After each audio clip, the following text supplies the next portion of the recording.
नमस्कार, मैं स्वतंत्र पांडे आप सभी का आपके YouTube channel excellent class with स्वतंत्र में एक बार पुनः हार्दिक स्वागत और अभिनंदन करता हूं।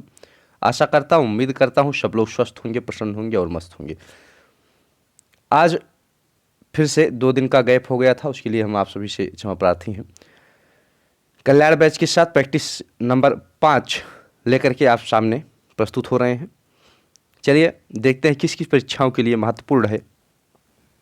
कृपया आप सभी से निवेदन है कि वीडियो को लाइक, सब्सक्राइब और शेयर करना नहीं भूलिएगा।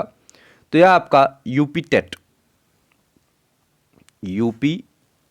Yes TET, UPP, UPSI, BDO, RO, ARO, लेखपाल, टीजीटी, पीजीटी तथा सभी एक दिवसीय परीक्षाओं के लिए अति महत्वपूर्ण प्रश्नोत्तरी है और एक साथ सबको मिक्स करके लेकर चल रहे हैं।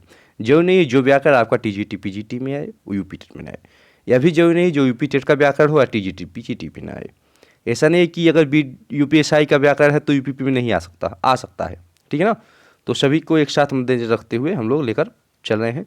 चलिए बढ़ते हैं आज के अपने पहले प्रश्न की तरफ।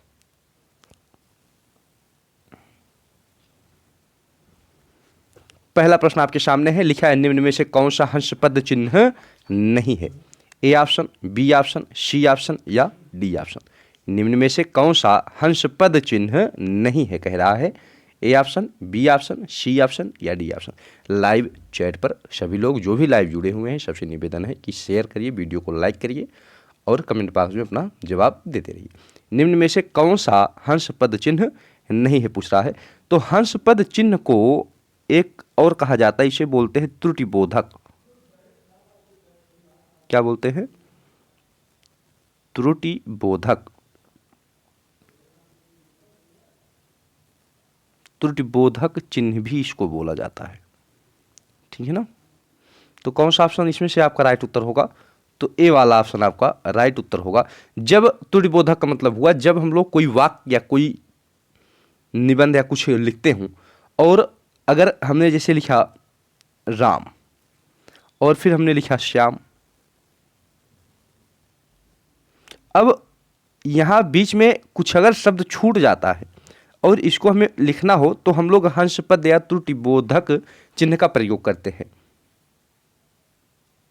ठीक है। जैसे यहाँ पे हम बीच में छोड़ दिए ना, तो यहाँ पे जैसे हमको लिखना हो राम का मित्र, इसका मित्र राम का मित्र, ये जो का मित्र लग गया, जो छूटा हुआ है, ये जो चिन्ह लग गया, इसी को हम लोग बोलते हैं क्या?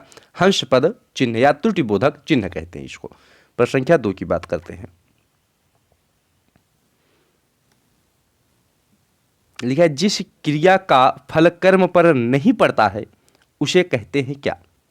जिस क्रिया का फल कर्म पर नहीं पड़ता है उसे क्या कहा जाता है?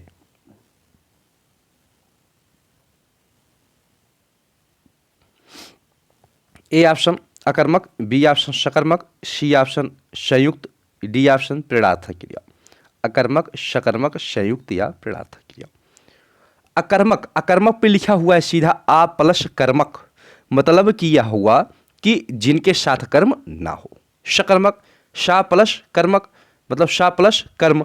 सा प्लस कर्म का मतलब सा मतलब सहित या साथ में, कर्म मतलब कर्म, मतलब जिसके साथ कर्म होगा वो क्या कहलाएगा? सकर्मक कहलाएगा। संयुक्त का मतलब जो दो वाक्यों को आपस में क्या करता हो? जोड़ देता हो। प्रेरणार्थक का मतलब जो काम अपने से किसी और के द्वारा कराया जाए, खुद ना किया जाए, किसी और से करवाया जाए, उसे प्रेरणार्थक क्रिया कहते हैं। तो पूछ क्या रहा है कि फल कर्म पर नहीं पड़ता है उसे क्या कहेंगे? तो आकर्मक कहेंगे उसको। क्या कहेंगे? आकर्मक। ए वाला ऑप्शन आपका राइट उत्तर है। देखिए आ प्लस कर्म है ना, तो आ प्लस कर्म हुआ। आ मतलब ही होता है क्या? नहीं, और कर्म मतलब कर्म, मतलब जिसमें कर्म ना हो उसे क्या कहेंगे? अकर्मक कहेंगे, ठीक है। आगे बढ़ते हैं प्रश्न संख्या 3 की तरफ। लिखा है संकर शब्द किसे कहते हैं? संकर शब्द किसे कहते हैं? ग्रामीण भाषा का शब्द हो, संस्कृत भाषा का शब्द हो, ग्रामीण व संस्कृत भाषा का शब्द, दो भाषा के शब्दों से मिलकर बना शब्द। संकर शब्द किसे बोलेंगे हम लोग? ग्रामीण भाषा का शब्द कहेंगे, संस्कृत भाषा का शब्द कहेंगे, ग्रामीण व संस्कृत भाषा का शब्द कहेंगे, दो भाषा के शब्दों से मिलकर बना शब्द संकर शब्द कहलाता है। कौन सा इसमें से चारों ऑप्शन में से प्रश्न संख्या 3 क्या आपका सही होगा? सभी लोग कमेंट करते रहिए। तो इसमें जो आपका सही होगा, दो भाषाओं के शब्दों से मिलकर बना शब्द आपका संकर शब्द कहलाता है। संस्कृत भाषा के शब्द को हम लोग बोलते हैं तत्सम। क्या बोलते हैं? तत्सम शब्द। ठीक है ना। चलिए प्रश्न संख्या 4 लिखा है, शब्द की सबसे छोटी इकाई क्या कहलाती है?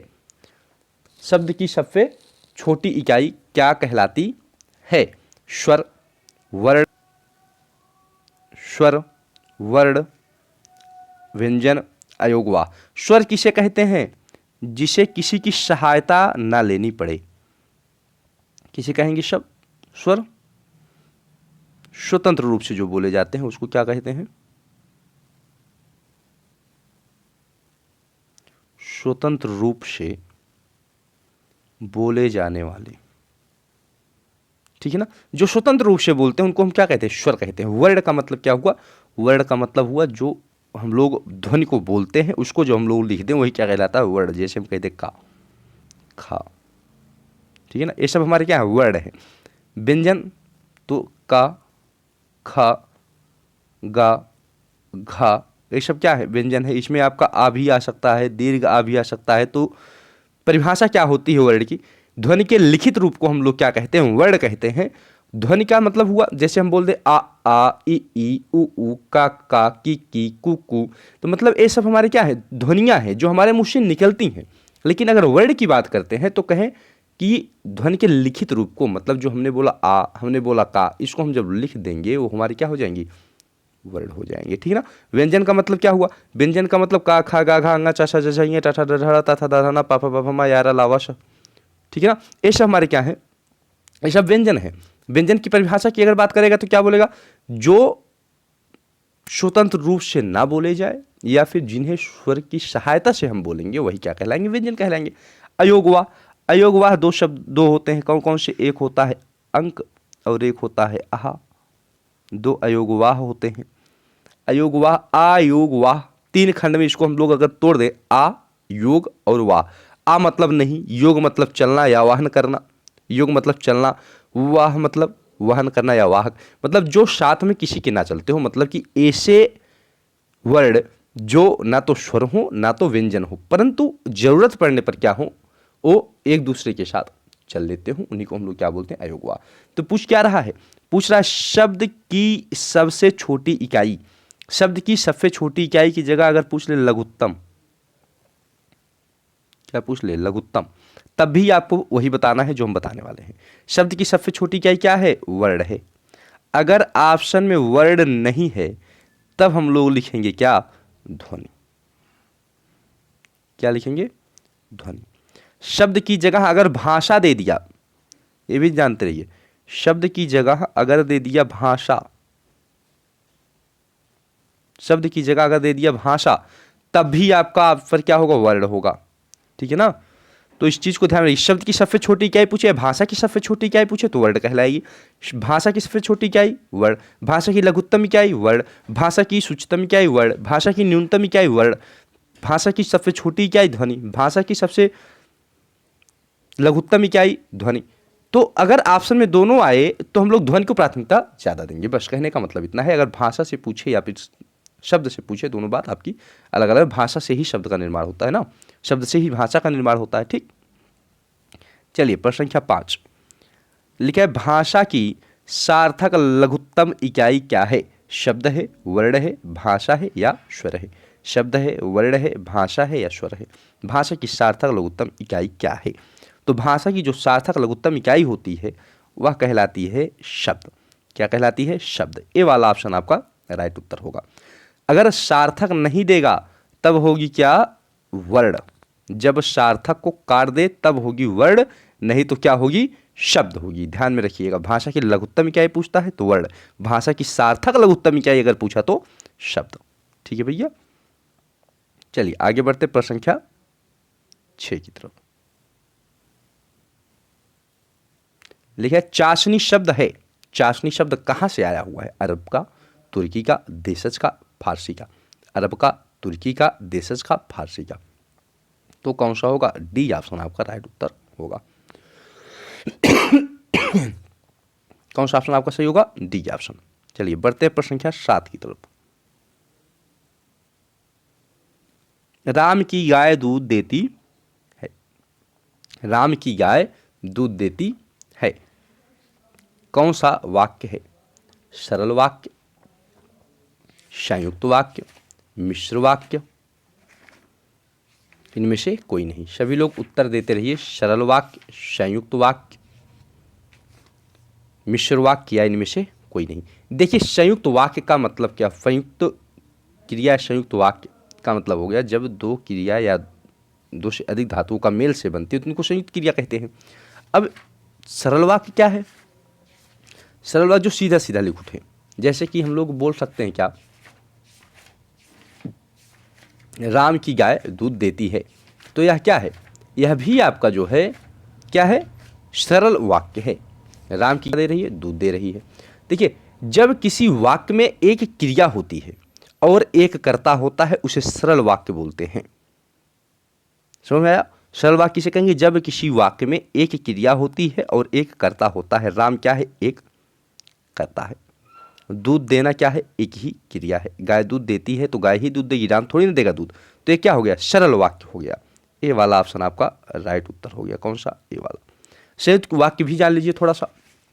संयुक्त वाक्य उसे कहेंगे जब किसी वाक्य में एक ही क्रिया को पूर्ण करने के लिए दूसरी क्रिया आ जाए। जैसे कह दिया जाए सूर्योदय हुआ और कुहासा जाता रहा, जो से कुछ शब्द बता देते हैं। जैसे कह दे और, लेकिन, किंतु, परंतु, एवं, तथा, या, अथवा, इसलिए, फिर भी, अतः, तो, नहीं, तो, ये सब आपके संयुक्त वाक्य को जोड़ने के लिए काम करते हैं। जैसे हम कहते हैं उसने परिश्रम तो बहुत किया परंतु सफलता नहीं मिली, कैसा वाक्य होगा? संयुक्त वाक्य होगा। मिश्र वाक्य की बात करें तो मिश्र वाक्य जिस वाक्य में एक साधारण वाक्य के अतिरिक्त उसके अधीन कोई दूसरा अंग वाक्य आ जाए तो उसे हम लोग क्या बोलते हैं? मिश्र वाक्य बोलते हैं।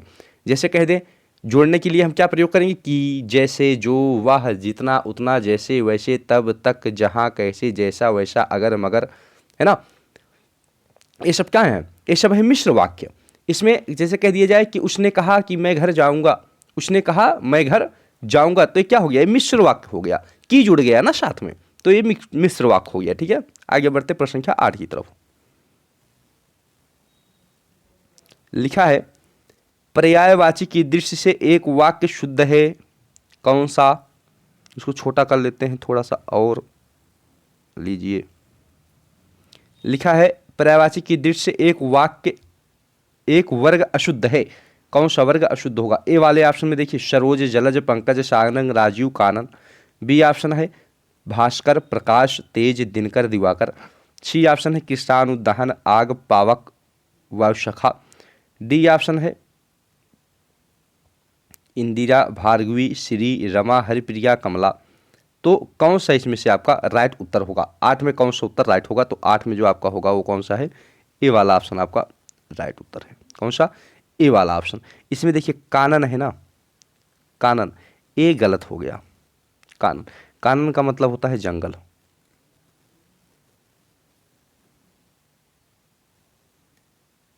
कानन का मतलब होता है क्या? जंगल।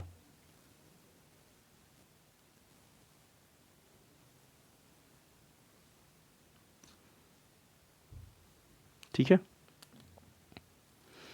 और सरोज, जलज, पंकज, सारंग, राजू ये किसके पर्यायवाची हैं? ये हैं कमल के। भास्कर, प्रकाश, तेज, दिनकर, दिवाकर किसके पर्यायवाची हैं? सूर्य के। किसके हैं? सूर्य के। ठीक है। कृष्णानु, दहन, आग, पावक, हुतासन ये किसके पर्यायवाची हैं? आग के। इंदिरा, भार्गवी, श्री, रमा, हरिप्रिया, कमला किसके पर्यायवाची हैं? लक्ष्मी के। किसके हैं? तो लक्ष्मी के। ठीक है। तो इसमें से सही कौन सा हो गया? सही हो गया आपका ए वाला ऑप्शन आपका राइट उत्तर हो गया। ठीक है। चलिए बढ़ते प्रश्न संख्या 9 की तरफ।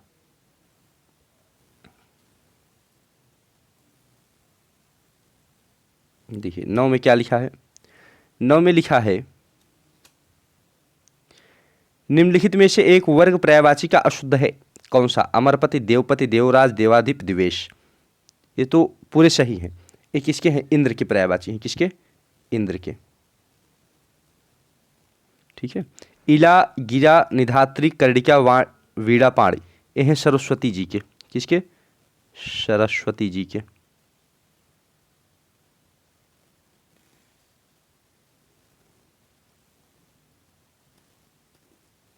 ये हैं सरस्वती जी के। ब्याल, भुजंग, उरांग, नाग, पनंग, विषधर ये है नाग के पर्यायवाची भैया, किसके?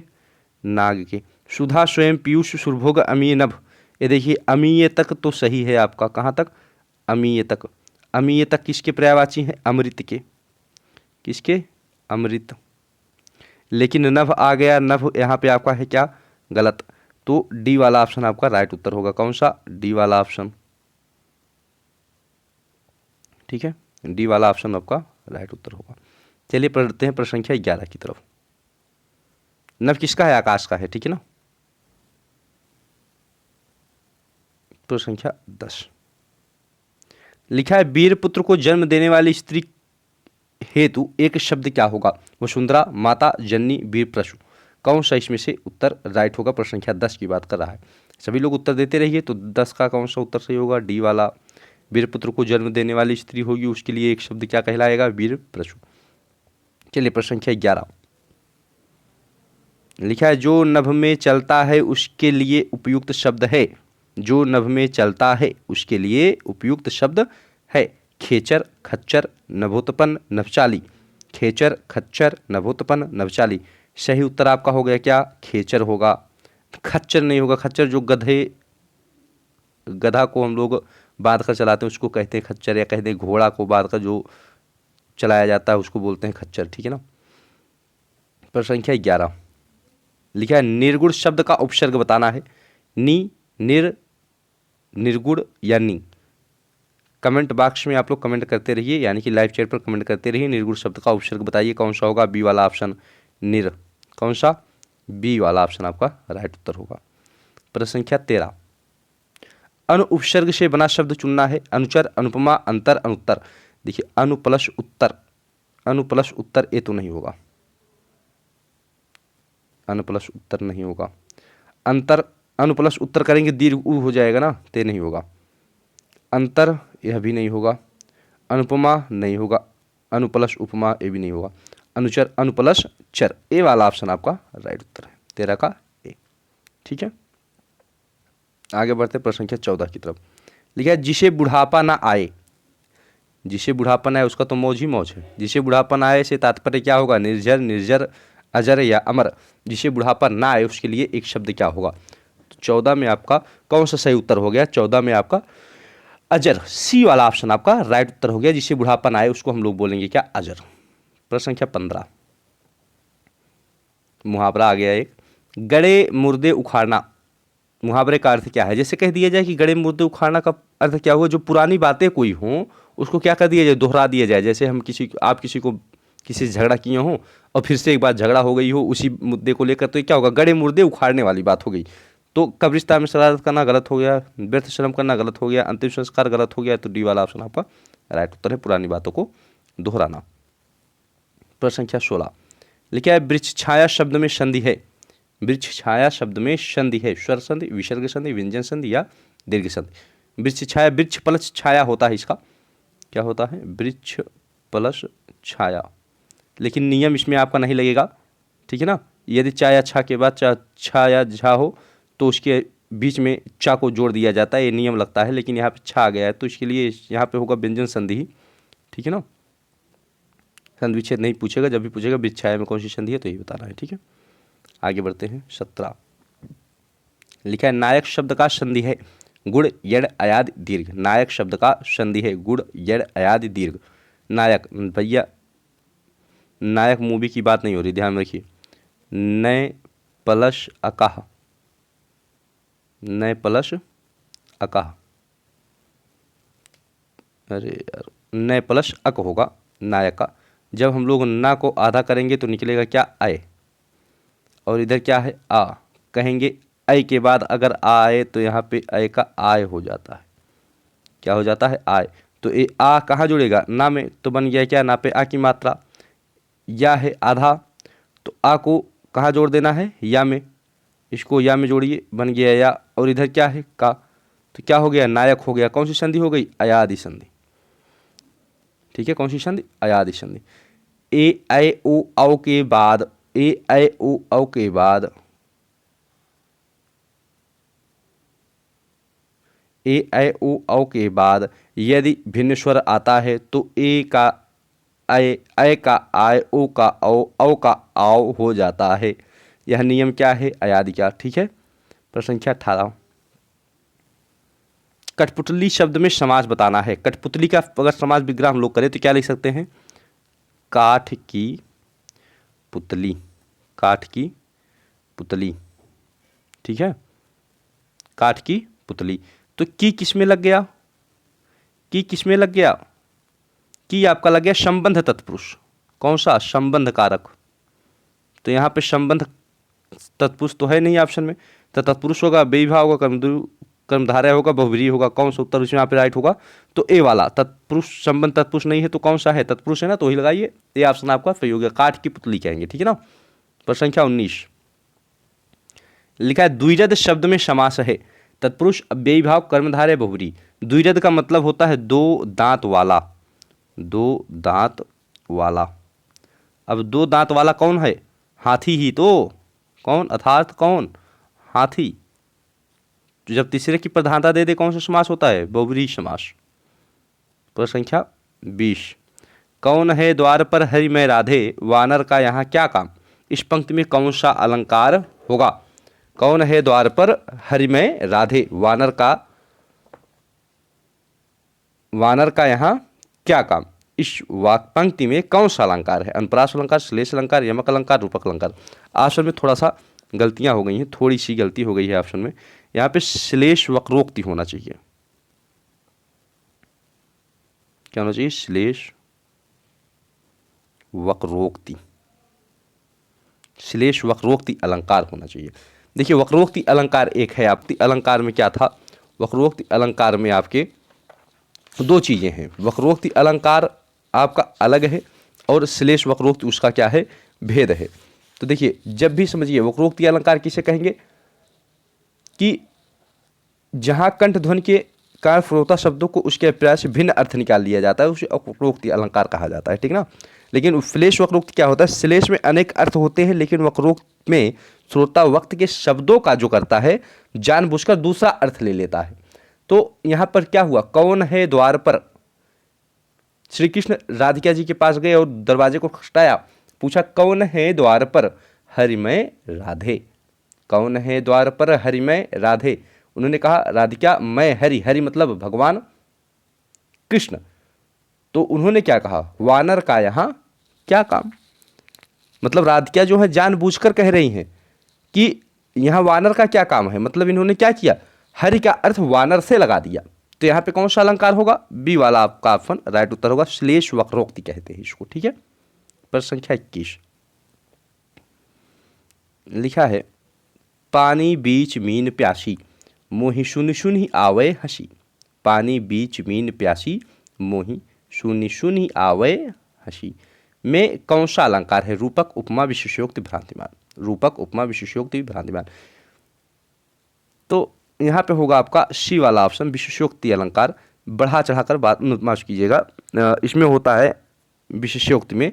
विशेषोक्ति में आपका होता है कि साधन हो लेकिन कार्य न हो। क्या हो? साधन हो कार्य ना हो। साधन हो कार्य ना हो उसे क्या कहेंगे? विशेषोक्ति अलंकार कहते हैं। अतिशयोक्ति जो होता है, अतिशयोक्ति का मतलब किसी बात को बढ़ा चढ़ाकर कहना कहलाता है। ठीक है। पानी बीच मीन प्यासी, तो मोहि सुनि सुनि आवे हंसी। मतलब पानी के बीच में मछली रहते हुए भी प्यासी कैसे हो सकती है भैया? साधन तो है, पानी का साधन उसके पास है पीने के लिए, लेकिन वो क्या करे? पानी को पी नहीं रही है। तो साधन हो लेकिन कार्य ना हो, तो वहां पर क्या होगा? विशेषोक्ति अलंकार कहलाएगा। ठीक है। प्रश्न संख्या 22 लिखा है वह एक अच्छा छात्र है, वाक्य में संकेतवाचक सर्वनाम है। क्या? वह एक अच्छा छात्र, वह एक अच्छा छात्र। तो कौन सा सही होगा? तो संकेतवाचक की बात करना। कैसा छात्र? अच्छा छात्र। कौन है? तो वह है। वह मतलब दूर के लिए कह दिया, तो वह। ये वाला ऑप्शन आपका राइट उत्तर है। ठीक है। प्रश्न संख्या 23 ठीक है मीरा जोर से हंसी, यह वाक्य किस क्रिया का समुचित उदाहरण है? मीरा जोर से हंसी, यह वाक्य किस क्रिया का समुचित उदाहरण है? अकर्मक का, प्रेरणार्थक का, द्विकर्मक का या सकर्मक का? अकर्मक, प्रेरणार्थक, द्विकर्मक, सकर्मक। मीरा जोर से हंसी, हमने बताया था आपको जब सकर्मक हमको पहचानना हो, क्या पहचानना हो? सकर्मक।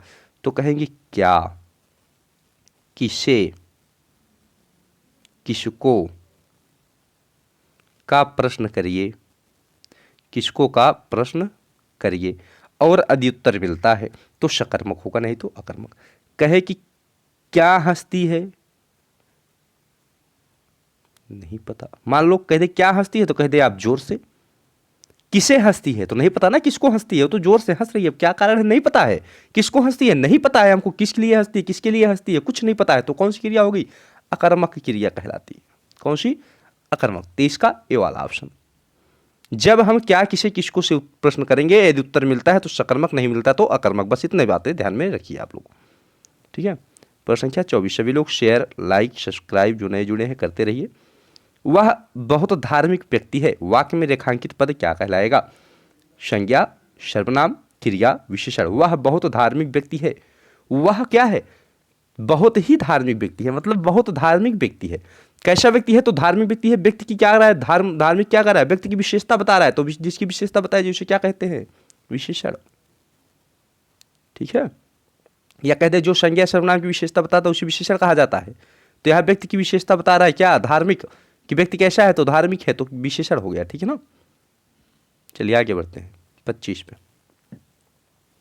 देखिए, निम्न में से शुद्ध वर्तनी वाला शब्द है। A option, B option, C option या D option. A option, B option, C option या डी ऑप्शन। निम्न में से शुद्ध वर्तनी वाला शब्द पूछ रहा है। मानवीकरण, मानवीकरण, मानवीयकरण, मानवीकरण या मानकीकरण। कौन सा सही होगा? तो सी वाला ऑप्शन यहाँ पे आपका राइट उत्तर होगा। कौन सा?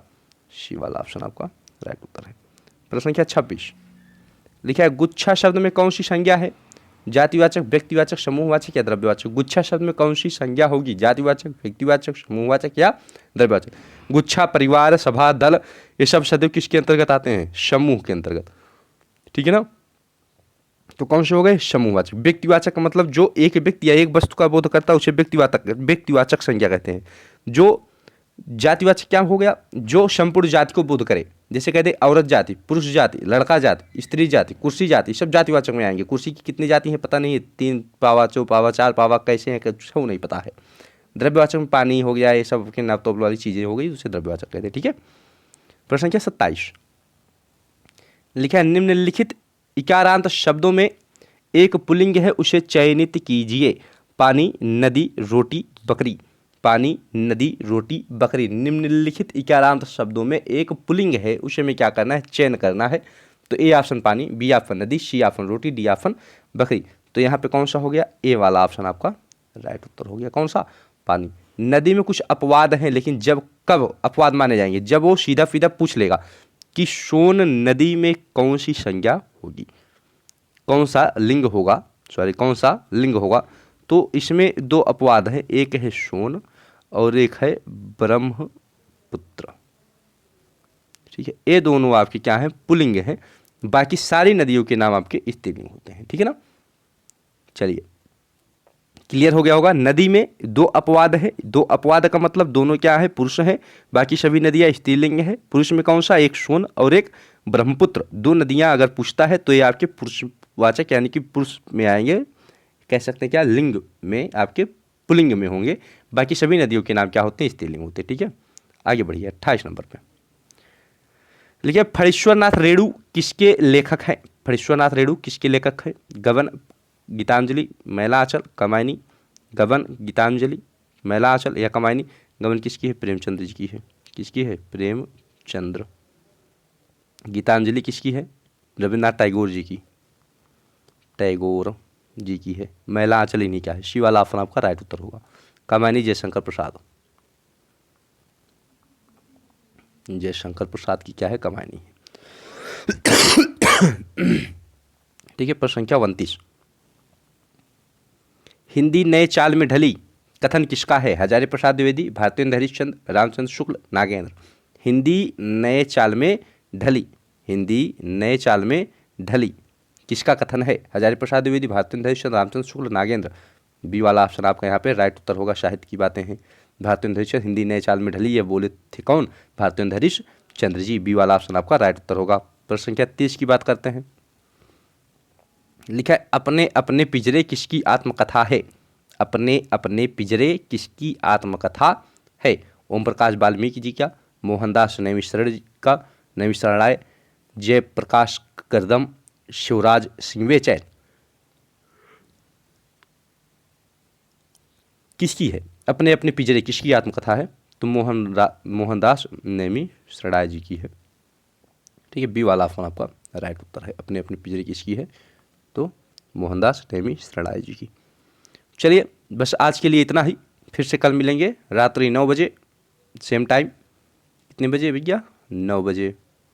चैनल को लाइक करिए, सब्सक्राइब करिए और शेयर करिए। आप सभी से ये भी निवेदन है कि जो वीडियो तक लास्ट तक बने उनका बहुत बहुत धन्यवाद, जो आए देखे और चले गए उनका और धन्यवाद। लाइक सब्सक्राइब और शेयर करना नहीं भूलिएगा।